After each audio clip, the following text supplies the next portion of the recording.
Sin distancias vamos a hablar de la democracia indignada, tensiones entre voluntad popular y representación política. Nos acompañan para ello el profesor de Derecho Político Ignacio Gutiérrez de nuestra universidad, a quien damos la bienvenida al programa. Gracias por acompañarnos. Muchas gracias. Elviro Aranda, profesor de Derecho Constitucional de la Universidad Carlos III de Madrid. Muchas gracias por estar en este programa. Gracias y encantado. Y Ramón Adel, profesor de Sociología también de nuestra universidad. Bienvenido. Gracias a vosotros. Próximamente, los días 21 y 22 de noviembre, se van a celebrar unas jornadas con este motivo. Y me gustaría, antes de comenzar con el debate, ¿cómo describiría esa tensión entre la voluntad popular y la representación política, profesor Gutiérrez? Bueno, la democracia es algo muy complejo, porque lo que pretende es convertir la voluntad popular, el demos, en decisiones políticas estables, en kratos, en poder. Pero el pueblo, el demos, es una magnitud variable que cambia de opinión, que cambia de voluntad, pero también cambia de configuración, de estructura. La forma del pueblo no es la misma en un tiempo o en otro. Y el poder, el kratos, también cambia sobre todo de ubicación. Por ejemplo, hoy sabemos que las decisiones principales no se adoptan ya en los parlamentos nacionales, sino que se han desplazado hacia las instituciones políticas de la Unión Europea y también hacia instituciones económicas más o menos articuladas que de modo muy genérico identificamos como los mercados. Entonces, ¿cómo llevar a esa nueva ubicación, a la Unión Europea o a los mercados, la voluntad popular, que, repito, es cambiante y de diversa articulación? Digamos que ese es el reto de la representación política y por eso existe una tensión entre voluntad popular y representación política que se pone de manifiesto de modo particular en situaciones de crisis. Y en estas jornadas de las que estamos hablando, ¿qué es lo que se va a tratar en concreto? Bueno, las jornadas tienen seis ponentes y digamos que el hilo conductor tiene, por tanto, 6 pasos. Y voy a intentar describirlos de manera muy elemental. El primero es precisamente que la crisis económica ha convertido en insoportables las deficiencias del sistema representativo. En tiempos de bonanza económica se pasan por alto, pero cuando el sistema ya no ofrece respuesta para los graves problemas cotidianos, la atención ya se centra en esos problemas de la representación. No se reclaman solo otros resultados, más bienestar u otras políticas, sino también otras formas políticas. Una democracia real, se ha hablado de democracia real ya, que supere los límites de la democracia representativa de partidos. Eso sería el planteamiento. La primera respuesta ha supuesto reactivar la participación a través del ejercicio de ciertos derechos fundamentales. Por ejemplo, pensamos en las masivas convocatorias del 15M, del toma a la plaza, del rodeo al Congreso, reuniones, concentraciones, manifestaciones. Una segunda reacción, que ya sería el tercer punto de las jornadas, se orienta hacia las posibilidades de la democracia directa. Hay propuestas de referéndum no solo sobre la autodeterminación territorial, sino también, por ejemplo, como propusieron los sindicatos, para convalidar la política económica del gobierno. Y también se han puesto en marcha iniciativas legislativas populares. La más célebre es la conocida de la Plataforma Antidesahucios. Ahora bien, esta activación social a través del ejercicio de derechos fundamentales o a través de instituciones de democracia directa tiene también que organizarse y ha pasado de un asambleísmo más o menos primario o de las redes sociales a técnicas más depuradas con comisiones, grupos de trabajo, plataformas e incluso se han creado en Internet instrumentos alternativos de información que sustituyen en buena medida a la prensa convencional, que a su vez también está sufriendo una importante crisis y no solo económica. Ya tenemos, por tanto, movilización social y tenemos organización de esos nuevos contrapoderes. Pero ¿qué poder ejercen los contrapoderes? Porque ya no son un mecanismo clásico de control social, como el de la prensa tradicional. Hacen más cosas, desde la resistencia ciudadana, por ejemplo, frente a las ejecuciones hipotecarias, hasta algo más difuso, como la búsqueda de la hegemonía ideológica, que luego se concretará o no a medio o largo plazo, pero que de mano ya desempeña un papel muy importante en la acción social. Y por último, ya llegamos al final, el sexto apartado es cómo convertir ese contrapoder ciudadano más o menos organizado en decisiones con eficacia pública. Es decir, cómo convertir las movilizaciones populares en una reforma de la ley hipotecaria, en una reforma de la ley electoral. Todo eso exige una cierta representación, en cursiva si se quiere. Es decir, eso supone que los contrapoderes sociales tienen que asumir de algún modo la lógica propia de la organización política con los riesgos que eso también conlleva. Es decir, son bien conocidos, sobre todo desde la experiencia de los verdes alemanes, que nacen como un movimiento social, que se institucionalizan como partido y que se convierten en un partido, digamos, más o menos convencional. Esos son, digamos, los 6 pasos o los 6 temas que articulan las jornadas. Aquí solo hemos traído a 2 de los ponentes, yo los coordino pero no soy ponente, que son un sociólogo y un profesor de Derecho Constitucional, que son Ramón Ardel y Elviro Aranda, con la idea de que ofrezcan un panorama general del tema. Ramón Ardel, que es experto en comunicación y propaganda, pero también, sobre todo, experto en movimientos sociales y en sociología de la protesta colectiva, nos puede hablar mejor que nadie de esos nuevos poderes y cómo funcionan y qué poder ejercen. Y luego Elviro, que además de ser profesor de Derecho Constitucional, tiene una amplia experiencia como diputado en el Congreso de los Diputados, nos puede hablar de las dificultades que tiene el sistema institucional para asimilar esos movimientos. Pero bueno, yo creo que ya es mejor que les deje hablar a ellos y que tomen la palabra. Ramón, por favor, que nos hable de ese poder de los contrapoderes, cómo funciona. Muchas gracias, Ignacio. Bueno, la definición clásica de poder, cuando nos referimos a poder, hablamos del poder político institucional, que en la tradición del siglo finales del XVII, XVIII, Montesquieu, Locke, etc., habla del poder legislativo, el ejecutivo y el judicial. Claro, eso era en un contexto de Estado nacional, de democracias, en algunos casos despóticas, en un entramado, en un sistema político que obviamente ha ido cambiando mucho con el cambio social, el bienestar, el progreso, etc. Y a eso añadimos, además, que esos poderes también los tenemos a nivel local, autonómico y europeo, con toda la influencia que ello conlleva. Claro, esa división de poderes tan equilibrada, tan perfecta, quien crea hoy en día de su efectiva, real delimitación, yo creo que pecaría de cierta ingenuidad. Porque también hablamos de otros poderes, formales e informales, como serían, por ejemplo, los medios de comunicación. Se habla del poder de la información y de Internet mucho más claramente. Pero también está el poder de las instituciones religiosas. En algunos países es clave, de los equipos de fútbol, que muchas veces son hasta plataformas para políticos y mueven un gran capital.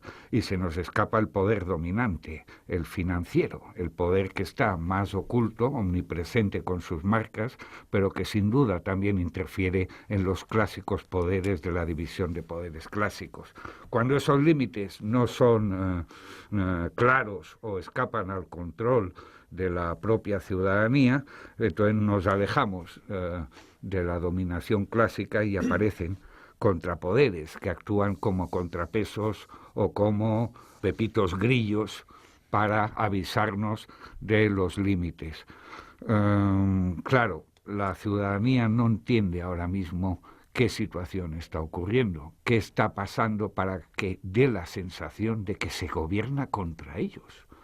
Entonces le da vueltas a por qué es rehén ese poder político clásico, rehén de quién, rehén para qué. Empezamos a saber casos de corrupción, sabemos quién paga, para qué paga, qué consigue con lo que paga.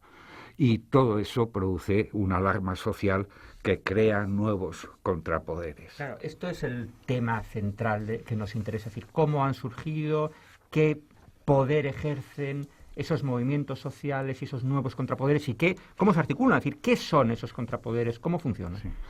Podemos hablar básicamente, o así lo interpreto yo en mi intervención, que hay 2 poderes muy interesantes también, contrapoderes, seamos claros en eso, pero que no hay que olvidar. Uno es claramente la opinión pública. La opinión pública se muestra a través de las encuestas y los sondeos. Cierto que hay muchos medios, intereses, etcétera, que hacen encuestas totalmente demenciales en el sentido de sin una muestra, etcétera, etcétera, ¿no?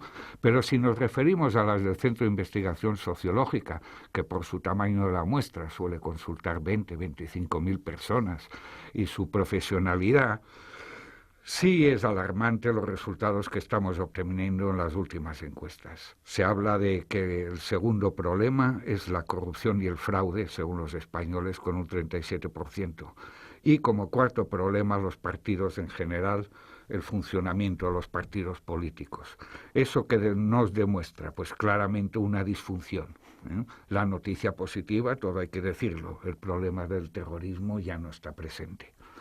Pero, aun siendo el principal problema el económico y el paro, se nos muestra una disfunción en las instituciones y lo que piensa la ciudadanía. Claro, si desde el poder político gobernásemos a golpe de opinión pública, estaríamos hablando de populismo. El gobierno o el ejecutivo no tendría ideas propias.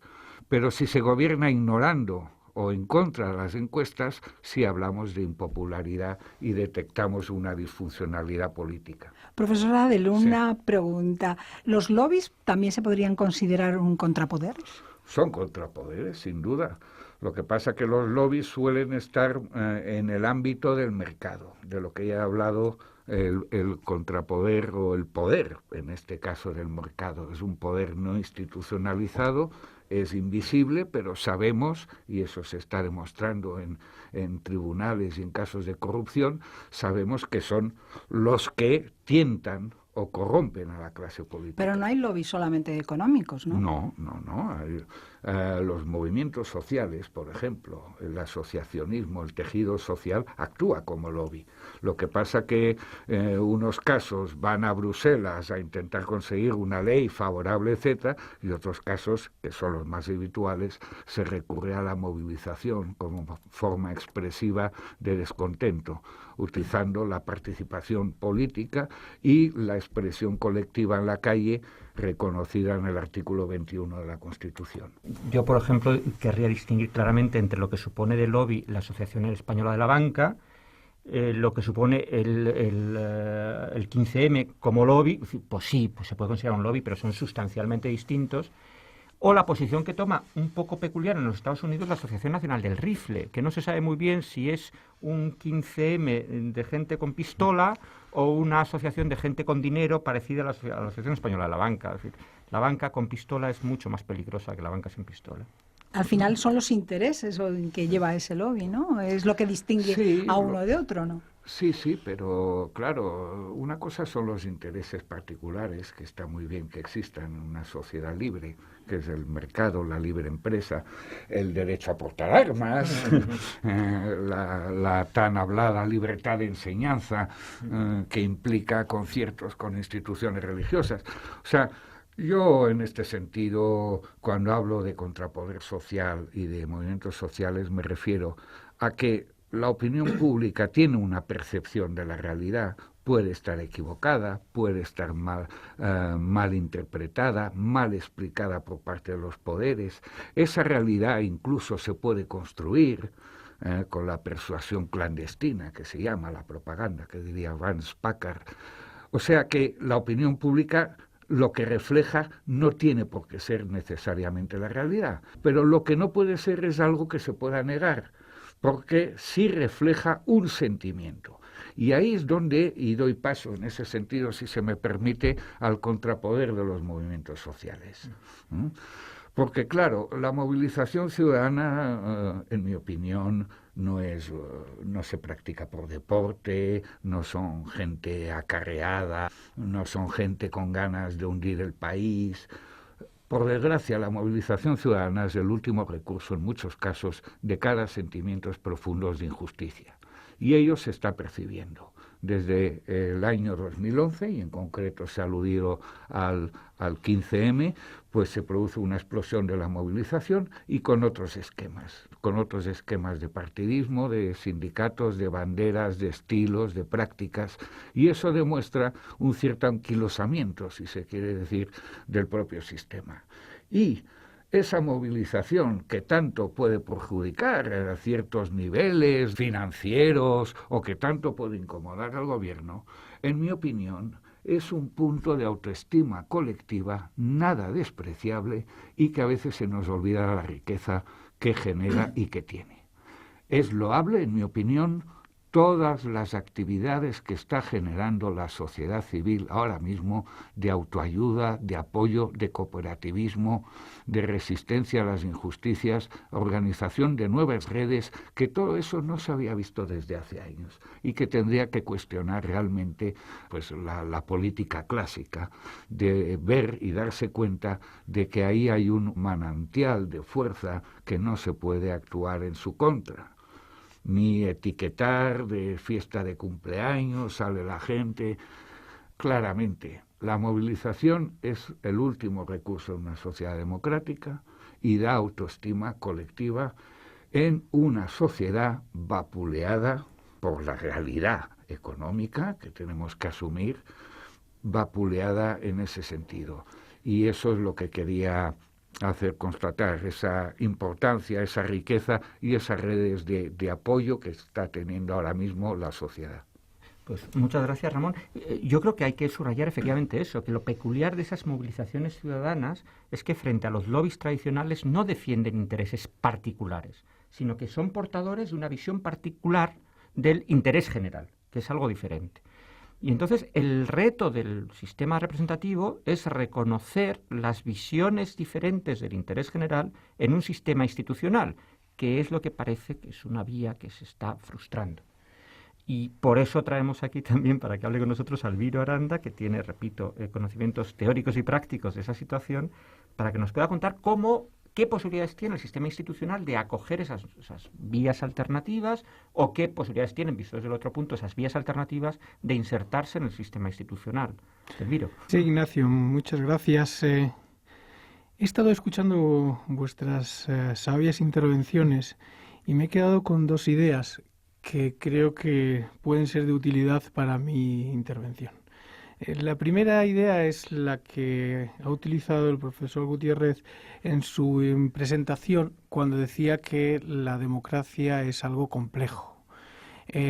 Algo que está ensayado desde hace mucho tiempo, no tanto la democracia moderna, pero desde luego está ensayado, y en donde pues elementos de participación, de mayor o menor intensidad en la participación, pues se han incorporado y se ha demostrado la efectividad o no. Y me quedo también con otra idea del profesor Adel, en la que señalaba que los movimientos sociales son, por un lado, el último recurso de la sociedad, la movilización, el último recurso de la sociedad cuando se siente, digamos, que no suficientemente expresado por las instituciones. Y yo, cuando hablo de instituciones, creo que aquí está la cuestión. El problema es que nuestro sistema de democracia representativa, las instituciones o quizás la institución central, en la teoría general, se dice que el Parlamento es la institución central de la democracia representativa, la centralidad del Parlamento, el Parlamento como institución central de la democracia representativa. Y quizás un problema que tenemos ahora, que se ha generado en el contexto que Ignacio señalaba de crisis económica, ¿no?, y que lo ha agudizado, es que esta institución, la institución parlamentaria, pues se ha visto difuminada, se ha languidecido, no es nuevo, pero cada día languidece un poco más. Y los movimientos sociales y la protesta y las reclamaciones de la calle no se ven presentes en las instituciones. Y voy a poner tres ejemplos que hay muchísimos más. Por ejemplo, en el 2006 reformamos, y digo reformamos porque yo era diputado y además ponente de esta ley, reformamos la Ley de Iniciativa Legislativa Popular. En aquel entonces, perdón por la inmodestia, pero yo me esforzaba mucho por algo bien sencillo, que hoy parece que todo el mundo le da por supuesto que tiene que ser así, que los proponentes de una iniciativa legislativa popular que tienen que recoger 500.000 firmas para poder presentar una iniciativa puedan defenderla en el Parlamento. De alguna manera, ya veríamos si es en la toma en consideración, en las comisiones o donde sea. Bueno, no fue posible. los partidos. No voy a entrar a determinar quién ni nada, pero no fue posible algo tan sencillo como que un colectivo de personas que ha estado en la calle recogiendo firmas, 500.000 de firmas o más, pueda presentarse en el Parlamento y defenderla. Que luego la representación de la soberanía nacional será quien en la consideración decida si se tramita o no se tramita, pero que por lo menos puedan estar allí y que los medios de comunicación puedan conocer sus argumentos. Primera cuestión. Segunda cuestión. En el Parlamento todos los días o todas las semanas, todos los jueves, se debaten y votan mociones consecuencias de interpelaciones y otra serie de iniciativas que son propuestas de indirizzo político, que decían los italianos, del Parlamento para el gobierno. Es decir, mociones que reclaman que el gobierno actúe de una manera. ¿Quién controla esto? ¿Quién controla si el gobierno efectivamente hace lo que el Parlamento le dice? Nadie. Nadie. No hay un procedimiento. Tercera cuestión. El presidente de la Cámara, la mesa, particularmente la mesa, es un órgano que debería actuar con imparcialidad, dando la oportunidad de que se tramitasen cuestiones que interesan a las minorías para poder desarrollar un debate parlamentario de aquellos temas que, sin embargo, es sistemático, no es de ahora, es siempre, que la mayoría del pleno que se refleja en la mesa paraliza todo esto. Cuarto, ya he dicho 3, pero voy a poner 4 porque me ha venido a la cabeza. Los presupuestos generales del Estado se tramitan, hay una ley, hay un procedimiento específico, ahí se recogen los gastos y los ingresos del Estado, de las administraciones públicas, bien. Y luego, después, ¿quién hace un control de esos presupuestos? ¿Quién hace un control de la ejecución de los presupuestos? Si realmente las previsiones de ingresos y de gastos se cumplen, o al final todo queda en que, bueno, hemos hecho unos números, hemos puesto negro sobre blanco unas previsiones de ingreso, de gasto, pero realmente no se hace. Es decir, todo esto son ejemplos de lo que yo decía antes. El Parlamento, la institución parlamentaria, por motivos diferentes, resulta que no ha sido capaz de actualizarse, de mejorarse, de hacer reformas que incorporen el sentir de la calle, en las reclamaciones de la calle. Hoy hay una mayor intensidad de reclamación por parte de los ciudadanos a las instituciones, e incluso ya se dice las instituciones tal como funcionan no nos valen.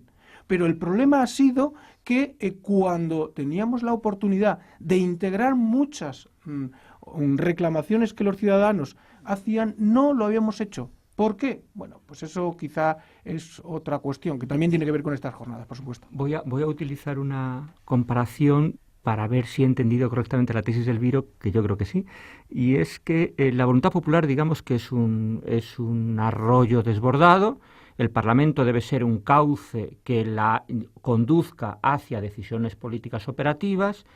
El cauce con el tiempo ha ido sedimentando, arrastrando y se ha convertido en un pantano.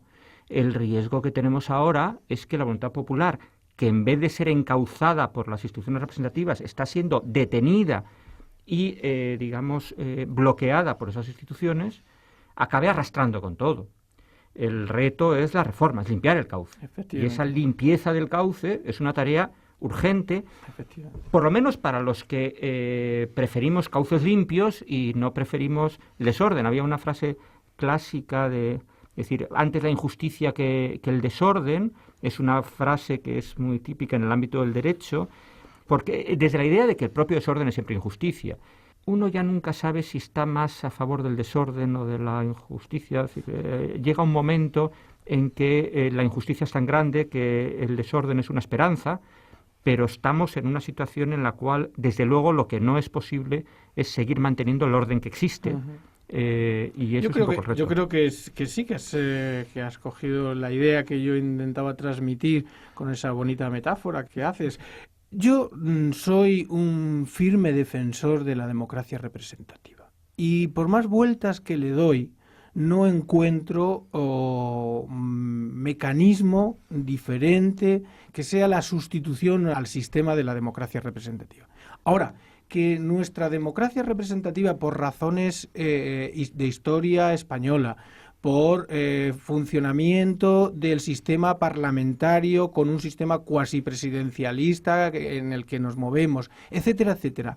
Ha hecho eso que tú dices, ha, digamos que, sedimentado demasiados intereses de colectivos, en muchos casos, pues de interés o políticos, y que dificultan la participación de los ciudadanos, está, yo creo que bastante claro. ¿Tú cómo lo ves, Ramón? Bueno, a lo que ha comentado Elviro, pues tampoco hay mecanismos que obligan a los partidos políticos a cumplir el programa, por ejemplo, ¿no?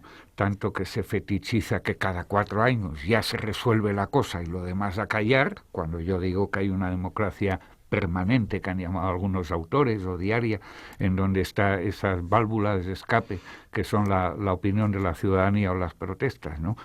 Sin duda la democracia representativa es nuestro sistema, pero elementos deliberativos, participativos, etcétera. Y en lo que se refería, por ejemplo, a quién controla los presupuestos que se cumplan y tal, bueno, para eso tenemos el artículo 135 de la Constitución, cambiado el año pasado, tan sacralizada que está la Constitución, que obviamente tiene que ser el marco de todos, y luego se ha cambiado ya 4 veces. Y además, en ese punto quiero decir que solo el 30% de la población viva ahora mismo en España ha votado o ha tenido opción de votar a la Constitución, ¿no? Dice que también habría que plantearse reformas. Entiendo que en momentos conflictivos posiblemente es el peor momento. ¿Por qué no se hizo antes? Creo que estamos totalmente de acuerdo en el fondo. O sea, yo lo que intentaba transmitir es que nuestra democracia representativa sea, como tú decías también, por cierto, en tu intervención inicial, anquilosado, es demasiado rígida. Tenemos que incorporar elementos que le dé flexibilidad para integrar las reclamaciones sociales. Ese es el reto y eso es el problema que tenemos ahora.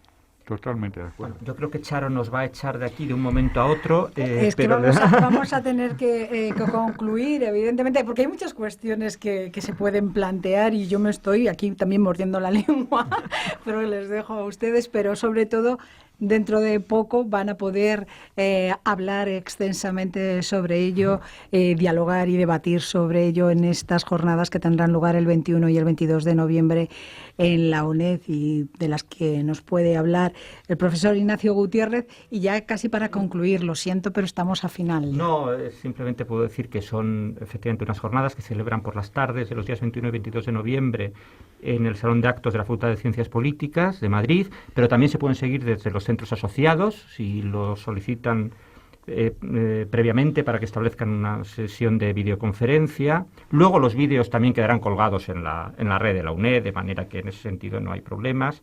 Las organizamos un grupo de gente que trabajamos casi siempre juntos, María Salvador, Fernando Reviriego, Jorge Alguacil y yo mismo, y va a haber ponentes, además de los que aquí han estado, de la Universidad Carlos III y de la propia UNED, de las universidades de Barcelona, Granada, Oviedo y Valencia, casi todos profesores de Derecho Constitucional, aunque también tenemos a Ramón Adel como sociólogo y a un administrativista de Valencia, Andrés Boix, y va a ser todo tan interesante, por lo menos, como lo que hemos tenido en estos minutos. ¿Solamente a quién va dirigido, por si alguien tiene en interés? En principio a los alumnos, pero por supuesto estamos encantados de contar con gente que pueda participar en los debates. Habrá ponencias y habrá debates, por supuesto. Bueno, y como ha dicho el profesor Gutiérrez, luego estará colgado dentro de la plataforma de la universidad en canal.uned.es y ahí es acceso libre para todo el mundo y lo podrán ver a posteriori. A los tres, muchísimas gracias, pero el tiempo ha concluido y gracias por este interesante contenido y debate que seguramente surgirá en estas jornadas. Muchas gracias. Gracias.